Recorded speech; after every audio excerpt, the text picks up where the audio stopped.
Во 6 спортски дисциплини, денеска 60 штитеници од 4-дневни центри за лица со попреченост од исто толку општини и домакин од Штип се надпреваруваа во рамките на 7-то издание на традиционалните спортски игри 2019 за лица со попреченост. Ова за нив значи дека овозможуваме можности за да го развиваме и да го поттикнеме спортскиот дух кај нашите корисници со цел да ги покажат своите способности. Децата и учениците со попреченост со голема желба и ентузијазам покажаа дека хендикепот не е багаж, што ги става во ограничени животни рамки. Ова за мене е многу среќа.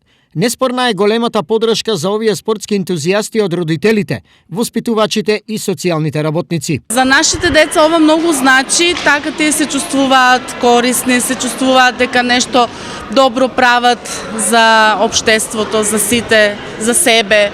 И тоа е добро бидејќи кај нив се јавува надпреварувачкиот дух и покрај тоа што на крајот сите се победници. Ова за нашите штитеници представува одлична прилика да се дружат, да се надпреваруваат со други штитеници од други дневни центри и да ги покажат нивните способности и потенцијали.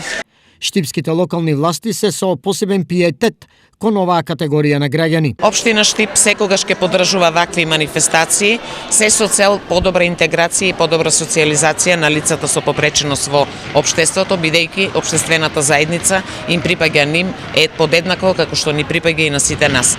Организатор на годинашниве спортски игри 2019 е Штипскиот дневен центар за лица со посебни потреби во соработка со Друштвото за телесно воспитување Партизан и општина Штип.